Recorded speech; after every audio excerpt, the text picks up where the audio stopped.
The wind rolled over the rusted plains of Proxima's third moon, dry and whispering like the breath of an old ghost. Dust clung to the air, turning the horizon into a smudge between earth and sky, and the sun above, if one could call it a sunburned, low and weak, like it had grown tired of rising for a world that had stopped hoping. On that day, Jacob McAllister, the only human settler in 50 miles, was working alone in his field of moss corn, his hands thick with grime, his back aching under the weight of too many silent seasons. He had come here to escape Earth's noise wars. Taxes, pain, but even in exile, loneliness found him like a scent that refused to wash away. That's when he saw her. At first, she was nothing but a silhouette standing at the edge of his land, barely more than a shadow against the dust storm, gathering behind her. But as she moved closer, the shape became real tall, bone thin, draped in rags, with two large dark eyes sunk into a face that was more sorrow than flesh. She didn't look human, but neither did she seem like the monsters the settlers whispered about in their radios at night. No claws, no fangs, no weapons, just hunger.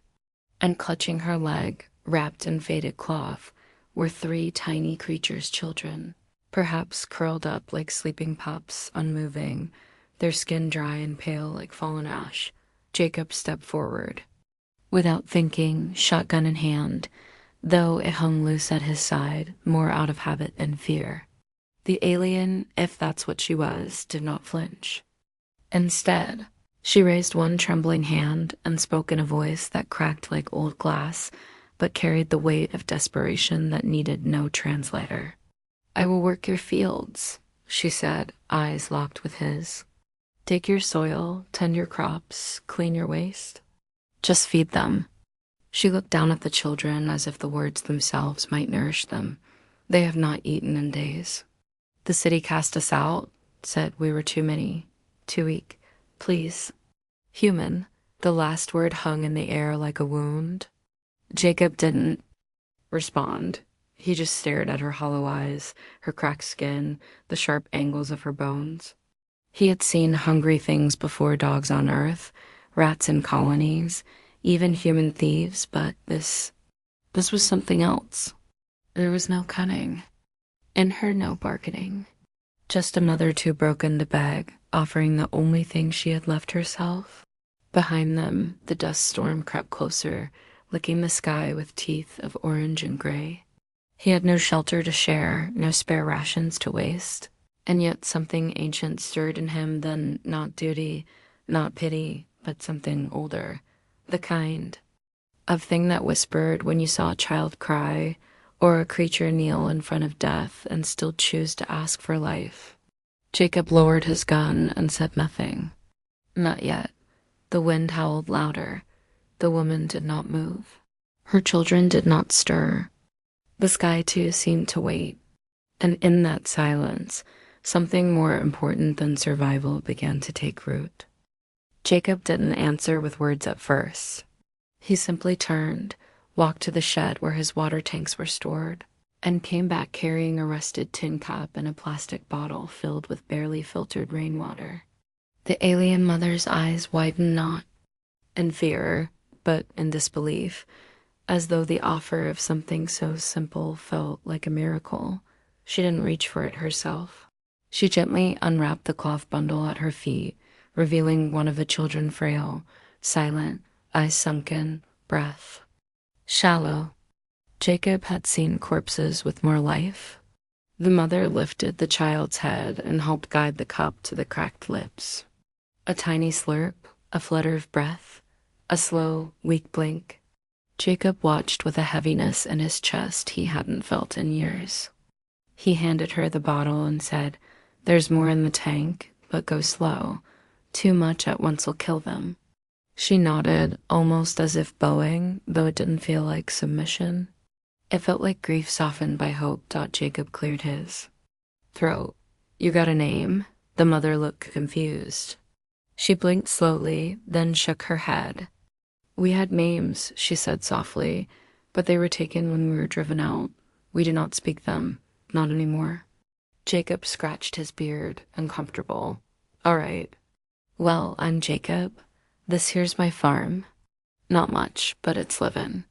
He motioned toward the wide, dusty fields behind him. So if you meant what you said, come tomorrow morning, you can work. I'll feed the kids. I don't need a slave, I need help. And I don't break what I feed. The woman looked at him long and hard, her eyes shimmering with some emotion he couldn't place. Then, gently, she picked up her children one by one and followed him across the field. That night, Jacob cleared out the tool shed. It wasn't much a floor of cracked stone, a cot he hadn't used in years, an event that barely breathed, but it was dry and safer than the storm outside. He brought them an old heating coil, a half loaf of hard bread soaked in broth, and a faded wool blanket. She didn't touch the food until the children had eaten. Then she sat in the corner, upright, as if guarding them even in sleep. Jacob watched from the window, sipping from his tin mug, wondering what the hell he was doing. He had lived 10 years without another voice on this moon, and now, suddenly, he had guessed alien ones sheltering in his tool shed like refugees from a war no one had the decency to name. The next morning, she was waiting before the sun rose. Jacob walked out to find her already tending the moss-corn rows with careful hands. She didn't need instruction, her fingers moved like they understood soil. She harvested the seed pods without bruising them, checked the roots with gentle precision, and even redirected the irrigation channels better than he had ever managed. "You've done this before," he said. She looked up.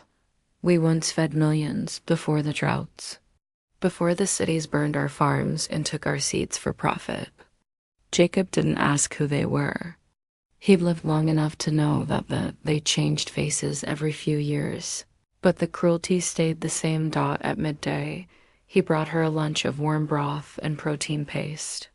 She hesitated, then accepted, bowing her head briefly before eating. "Why?" she asked between bites. "Why do you help us?" Jacob leaned against the fence, squinting at the sky. "Maybe I got tired of being alone. Maybe I saw my sister in your kids' eyes. Or maybe I just got sick of pretending survival's the only thing that matters." The mother said nothing, but her eyes held something softer now. Not trust, not yet, but something close.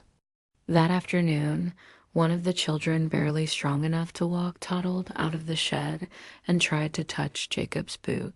He knelt slowly and held out a dried seed pod. The child took it, then smiled, weak but real. Jacob blinked and turned away, mumbling something about dust in his eyes. As the day faded and the wind picked up again, Jacob realized something had shifted, not just on his land, but in his heart. He didn't feel like a lone settler anymore. He felt responsible, not in the way soldiers or farmers feel responsible for their land. No, in the way a man feels when someone has trusted him with something fragile and silent, like the sound of a child breathing again. And though he didn't understand her language or her species, he understood this. They weren't just working for food. They were working for a chance to live. And maybe, just maybe, that was something worth staying alive for. The days began to blur into each other like soft brushstrokes on an old canvas doll. Dusty mornings followed by long hours in the fields and evenings thick with quiet shared exhaustion. The alien mother never asked for more than he gave. She took only what she needed, and always after her children were fed. The 3 little ones grew stronger little by little. Their cheeks, once hollow, started to fill. Their legs, once brittle twigs, began to wobble with curiosity. They explored the shed, then the fence, then the far edge of the crops, where the soil still held some warmth.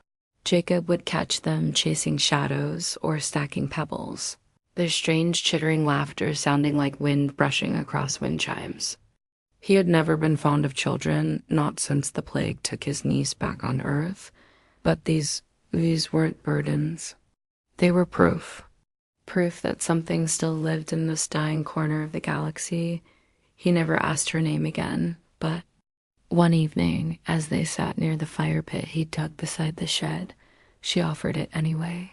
"Kira," she said, the word barely louder than the crackling flames. She looked into the fire when she said it, not at him. "That was my name before. We lost our fields, before the soldiers came." Jacob didn't press her for details. She spoke like someone who had worn silence as armor for too long, and now it peeled off in small, hesitant flakes. That night, she told him how her people once lived in wide green valleys under 3 suns, how they could grow 10 kinds of fruit in a single tree, how her partner died defending a food crate from a corporate drone strike. Her voice never broke, but something in her did. Jacob could feel it, the way one senses a wave before it breaks taut in return. He told her about Earth, not the parts tourists visited, but the real parts, the Rust Belt towns, the empty playgrounds, the sterile hospitals that smelled like bleach, and grief. He told her about his sister, Anne, and her daughter, Lily, who once sang lullabies through a tin can because it echoed funny. He told her how Lily got the coughing sickness when the Martian flu wave came through, and how the medicine arrived 1 week too late. "The world just kept spinning," he said, eyes lost in the fire, "and I kept breathing, but something in me stopped." Kira didn't touch him, but she looked at him the way only someone who's also known quiet heartbreak can look. It wasn't sympathy, it was recognition. And it said more than words could carry. As the bond between them grew, so did the quiet rhythm of life. They fell into sync, Jacob fixing irrigation leaks, Kira weaving nets to catch sky moths for protein, the children learning how to crush moss corn into flour. They didn't speak much, but they didn't need to. A nod, a gesture, the way Kira would leave a smooth stone on his workbench as thanks, or how Jacob would set out warm water for her before sunrise. These were their conversations. And sometimes, in the stillness before dawn, Jacob would hear her singing, not with words, but with sound low, melodic vibrations that carried sadness and longing like wind carries the smell of rain. The children would hum with her, their soft bodies swaying gently in time. It was haunting and beautiful, and human, in a way that no dictionary could define. One afternoon, a storm rolled in from the west, faster than expected. Jacob ran too. "Secure the water tanks," shouting for the children. Kira, sensing danger, sprinted toward them, scooping one into her arms and shielding another with her body. The wind hit hard, throwing dust like knives. Jacob dove over the 3rd child, curling his own body around the small figure. They huddled in the open field, 4 bodies shielding 3. And for those screaming moments, they were not alien and human. They were just fragile lives defying the chaos of nature together. When the storm passed, they were covered in dirt, bruised and shaken, but alive. Kira touched Jacob's shoulder as they sat in the aftermath, her long fingers trembling. "Thank you," she whispered. "You didn't have to." Jacob wiped blood from his lip and replied, "Neither did you." Their eyes locked, no fear, no distance, only something quietly profound, like the birth of trust where there used to be only survival. That night, Kira brought him a small glowing stone. She placed it in his hand, closing his fingers gently. "Around it, in our world," she said, "we give this when someone becomes more than just protector." When they become family, Jacob didn't answer. He simply sat there for a long time, the stone warm in his calloused palm, and wondered when the last time was that someone called him that dot and far above them. In the sky no one looked at anymore. A satellite blinked quietly, watching, waiting. It began with a distant humming, soft, mechanical, and easy to dismiss, just the wind passing through the cliffs, Jacob first thought. But the sound grew louder over the next few days, more deliberate, more rhythmic. At first, he tried to ignore. If the crops needed tending and the irrigation system had burst a seam again. But late one night, when the stars were sharp and the world too quiet, he climbed the eastern ridge with an old pair of field goggles and pointed them toward the sky. And there they were, dots of light moving in unnatural patterns. Not stars, not weather drones. These moved like vultures searching the desert for bones. Jacob's breath caught in his throat. Someone was scanning the area. When he returned to the farmhouse, Kira was already waiting. She stood still in the darkness, her figure lit only by the flickering wall lamp beside the door. She didn't speak right away. Her face had changed tighter, her posture no longer soft and tired, but alert. "They found us," she said finally, her voice a thin wire stretched between fear and resolve. "Who?" Jacob asked, even though he already knew. "The Enclave," she whispered. "The ones who bought our planet and stripped it for minerals.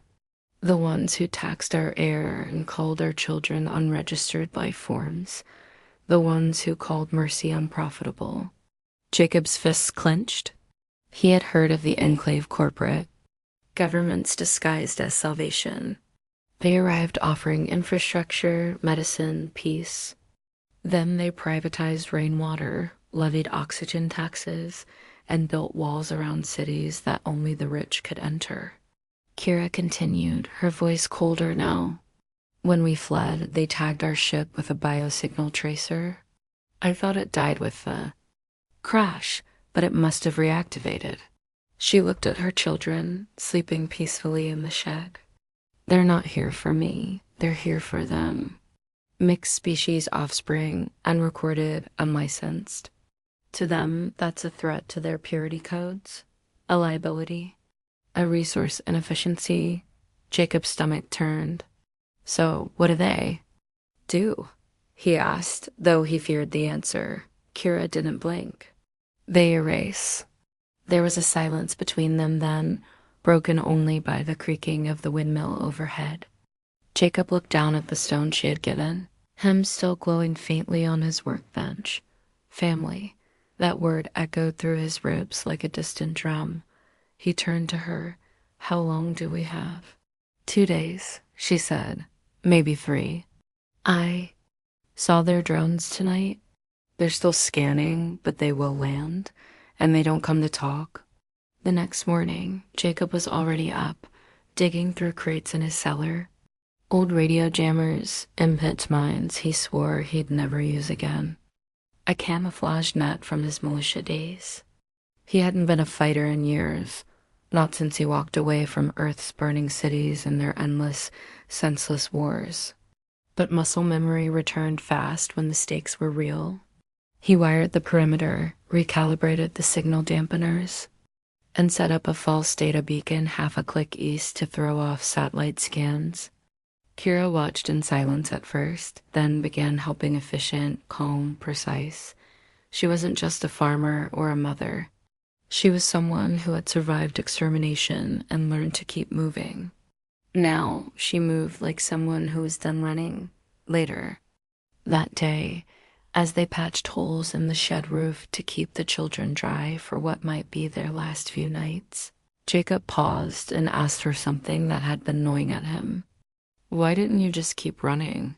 You knew they might follow. You had to know." Kira looked at him, and for the first time since they met, her eyes filled with something close to shame. "I was tired," she said. "Tired of hiding, of starving, of burying children in nameless graves on nameless worlds. I thought, maybe here, for once, we could grow something instead of just dying slower." Jacob didn't answer. He reached for his satchel and pulled out a small rusted key. He walked her to the back of the shed and opened an underground chamber she hadn't seen before. Inside were canisters of cryoseed, an emergency shuttle with 1 seat, a handheld beacon with Federation clearance codes, his last favor from a commander who owed him too much. "If things go bad," he said, "you take them. You don't wait for me." But Kira stepped away from the hatch. No, she said. We stay or go together. If we run again, they'll keep chasing, and my children will never learn to stand. That night, they sat side by side on the porch, guns at their feet, children sleeping inside, and the scent of moss corn drifting in the wind. Above them, a red light blinked. Closer now, brighter, Jacob whispered. Then we make our stand, right? Here, not because we can win, but because they need to see what it looks like when humans don't just survive, but protect. Kira reached over and touched his hand, not as a gesture of love, but as a bond between two people who had no more lies left between them. Tomorrow would not be kind, but tonight they were family, and that would have to be enough. Asterisk. The air had changed. Jacob felt it in his bones before the sensors even confirmed it. A pressure subtle, electric, crawling across the skin like a prelude to lightning. Kira noticed it too. Her movements became sharper, her voice quieter. She kept the children close, never letting them stray more than a few steps from the shed. And even then, her eyes never stopped scanning the skies. The red blinking in the upper atmosphere was now constant, no longer a search pattern, but a marker. The enclave wasn't looking anymore. They had found. The children began waking with nightmares. They didn't speak, but their cry soft, musical, almost bird-like echoed into the empty fields, breaking the silence of the night. Jacob did what he could. He built decoys, old synth scarecrows wired with warm heat cores to draw infrared scans away from the real home. He buried old mines near the southern slope, covered by soil and illusion. And deep underground, he rerouted the oxygen lines to power up the emergency vessel just in case. But each step forward only made the ache in his chest grow. He wasn't preparing to win. He was preparing to lose slower. One evening, while the sky blushed purple with dusk, Kira pulled him aside. Her face held no panic, only a kind of desperate resolve that frightened him more than screams ever could. I need to show you something, she said. She led him to the children's sleeping area, where a soft glow pulsed from under their blankets. At first, Jacob thought it was the heating coil. But then one of the children turned over, and he saw it faint patterns under the skin, glowing like starlight beneath translucent flesh. Symbols, not random, not natural. What is that? He asked, barely above a whisper. Kira sighed. The sound like the wind dying in a canyon. They're not just hybrids. They're carriers. Jacob's blood went cold. Carriers of what? Memory, she replied. Knowledge. Before our cities fell, our scientists encoded all our history, our art. Language cures everything into neural seed strands. We implanted them into our unborn children, a living library. A last hope. She paused, her voice now trembling. That's why the Enclave wants them, not to erase them, to dissect them, to steal what's inside and burn the rest. Jacob stared at the children, small, fragile, lying in peace, unaware of the Empire crawling toward them with knives dressed as contracts. Why didn't you tell me? He asked. Because hope is dangerous, she said. Because if you knew what they carried, you might treat them like relics. Not children. But Jacob didn't see relics. He saw Lily again, his niece, laughing in a blanket fort made of old curtains and broken chairs. He saw her cough until her lips turned blue. He saw himself holding her hand as machines beeped slower and slower until there was nothing left. To beep, no backup, no miracle, only silence. And now, somehow, the universe had placed 3 small lives in his care again, only this time. They didn't just represent memory. They were memory. Living, breathing truth wrapped in skin. He stood in silence for a long time, then said, We're not giving them up. Not to the Enclave. Not to anyone. The next morning, the first pod landed. It didn't announce itself with noise. It simply appeared silent, sleek, painted in enclave gray with black insignia shaped like broken circles. It hovered above the eastern ridge before settling without dust, legs hissing into the soil. 3 figures emerged, tall and glassy-eyed, in their chrome armor, scanning the terrain with perfect calm. One of them reached for a drone, launched it into the air, and began the slow walk toward Jacob's farm. No weapons visible, just scanners, just protocol. Just stuff disguised as procedure. Jacob raised the rifle from behind the irrigation ditch. He didn't shoot, not yet. Instead, he activated the jamming field, and all 3 enclave helmets flickered. The lead figure paused, tapped his ear, and kept walking. Jacob's voice crackled through a loudspeaker. "Private land. You've got no jurisdiction here." One of the soldiers raised a device. "We're conducting biosafety checks due to local contamination reports. Please remain calm and cooperate. Failure to do so may result in enforcement actions." Jacob's voice sharpened. "There's no contamination here, only people trying to live." There was a pause. Then the second soldier said, "We have intel of unauthorized biological activity. Turn over all unregistered life forms and we'll be on our way." And there it was. No pretense left. Just the steel teeth of empire gnashing through polite lies. "I'm not turning over anyone," Jacob growled. The soldier's helmet tilted. "Then prepare for reclamation." The last word echoed through the farm like thunder. Jacob ducked behind the trench. Kira appeared beside him, holding a plasma scythe repurposed into a blade. "We have maybe an hour before reinforcements," she said. "They'll try to breach with drones." Jacob looked out at the children peering through the shed slats, then at the thin line of dirt between the farm and the oncoming storm. He breathed deep. "Then we make every minute count." Because sometimes being human wasn't about power. It was about the madness of standing against giants with nothing but grit, rage, and love burning in your chest. Asterisk. The first drone came at dawn, silent, cloaked, slicing through the pale sky like a needle through cloth. But Jacob had seen its shadow before he even heard its whisper. He fired the MP rigged into the old silo, and the device cracked open in midair, dropping like a swatted fly, twitching in the dirt before its light blinked out for good. That was the beginning. 10 seconds later, 2 more arrived. Kira hurled a disruptor spike that she'd sharpened from a broken hydro blade. One drone spun out of control, spiraling into the field and igniting a patch of moss corn. The flames lit the morning like a warning bell. Then the boots hit the ground. 3 enclave soldiers marched forward, efficient, inhuman, utterly indifferent to the smoke rising behind them. Their voices rang from speakers embedded in their suits.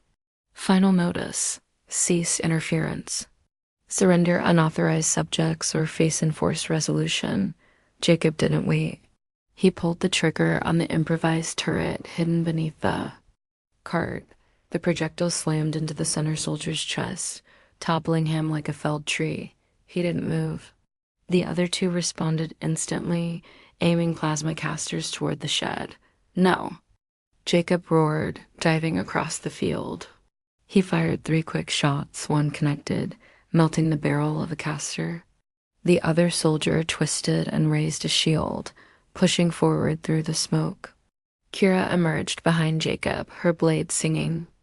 Through the air, she leapt more flash than a figure striking the enclave's arm, ripping through cables, disabling the gauntlet. Sparks burst in the air.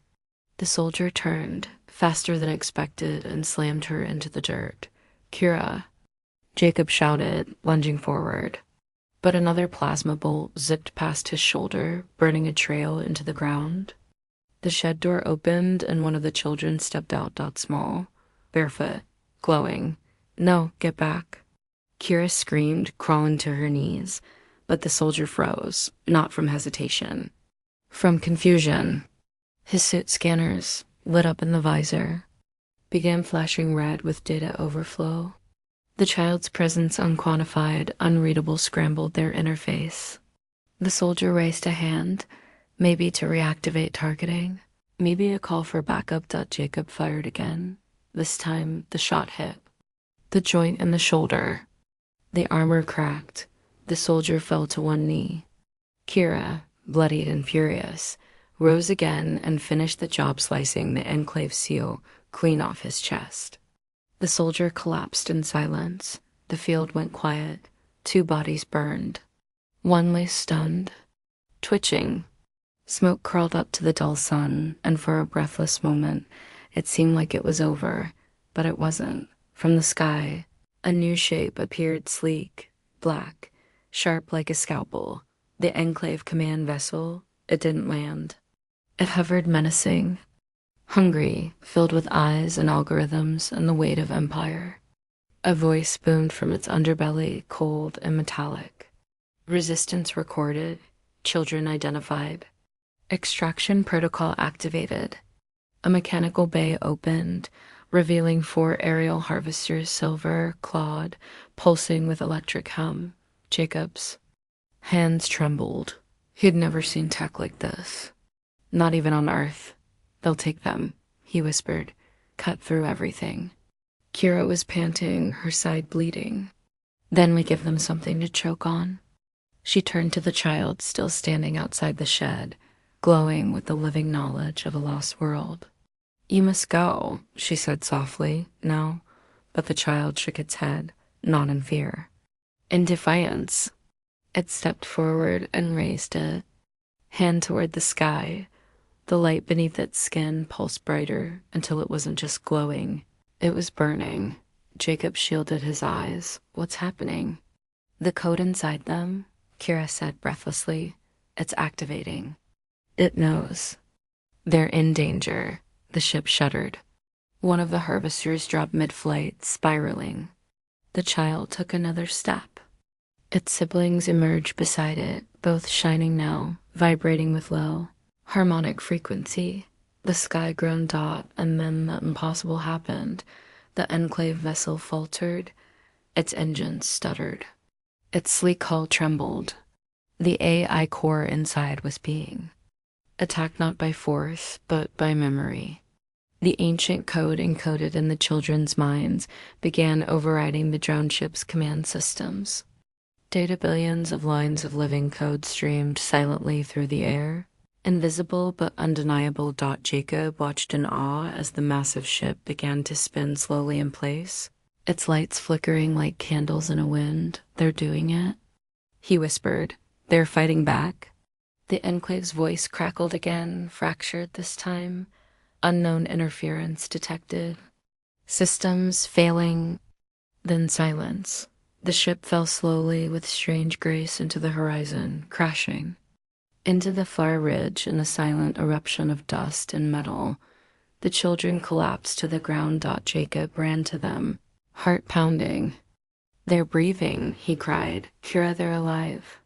She stumbled forward, blood streaking her face, kneeling beside them. They saved us, she whispered. They saved themselves. Jacob looked out across his field smoke. Rising, fire smoldering, 2 broken drones twitching in the dirt, and yet it was quiet again. For the first time in days, the sky was just sky. The war, for now, had ended, and all it took was 3 children who refused to be erased. The days that followed were soft, like the slow breath after a long cry. Jacob walked his field not with a rifle in hand, but a shovel, rebuilding what had burned, replanting what had been lost. The moss corn grew slower now, tired from the shock, but it lived. That was enough. Kira moved through the days with quiet purpose, her side wrapped in healing bandages, her hands never still. The children no longer starving, no longer hiding, played in the dust with laughter like sunlight, their strange voices rising like forgotten songs across the field. They had survived. The Enclave didn't return. Or if they did, they stayed. In orbit, listening to what those 3 little lives had shown them. That memory could be a weapon. That legacy could burn brighter than plasma. and that there were things no machine could predict: the stubborn heart of a protector, the fury of a mother, and the weight of stories etched in blood and code. The shipwreck on the eastern ridge remained untouched, a jagged tombstone of steel and failure. Jacob never approached it. He didn't need to. The silence from the stars told him enough. One afternoon, as the sun dipped low and the soil glowed gold, Kira joined Jacob on the porch. They sat in silence, side by side, watching the children build strange towers out of stone and nettle scraps. Jacob didn't ask what the structures meant. He knew they weren't just playing, they were remembering, in their own way, translating the past into shapes they could hold. Kira handed him something small, a woven band made of fibers from their ruined tarp and a thread of her own hair. It was crude. It was beautiful. In my culture, she said softly, this is given when one life owes itself to another. Jacob held it in his rough hands for a long time. You don't owe me anything, he murmured. I was just a tired old man on a dying farm. She looked at him, her eyes no longer hollow, but full of gratitude, of respect, of something that could have been love in another time, another world. You weren't just a man, she said. You were a gate between cruelty and hope. The wind stirred between them. Jacob chuckled, wiping a bit of sweat from his brow. That's a mighty poetic way to describe a guy who used to talk to himself while fixing water pumps. Kira smiled, truly smiled, for the first time since they met. And yet, here we are, not ghosts, not numbers, just alive. They stayed like that until the sky went dark and the stars came out. The children curled together on the porch steps, breathing slow, the glow beneath their skin now faint at peace. Jacob laid a blanket over them and sat back down. He looked up. How long you think they'll be safe? He asked. Kira was quiet for a moment. Then, as long as someone remembers them, as long as someone protects the truth they carry, that is enough. He nodded. The fire crackled beside them. The night was warm, and for the first time in years, Jacob didn't dread the next morning. Later, as he watched the fields sway under the moonlight, he thought of Earth, of his sister and Lily, of all the things he couldn't save. But then he looked to the children and knew that something better had bloomed from all that sorrow. He hadn't just given them food or shelter. He had given them a chance to begin again. And in doing so, he had found a piece of himself he thought had died long ago. The galaxy would go on being cruel. Empires would rise and fall. But on this patch of stubborn soil, something rare had happened. A human saw someone starving and didn't walk away. Mother risked everything to keep her children whole, and 3 little lives glowing with ancient memory chose to stand rather than kneel. No monument would mark this place. No history book would tell the tale, but somewhere in the silence between stars, a message remained. Sometimes, the strongest force in the universe isn't firepower. It's compassion, and that was very human.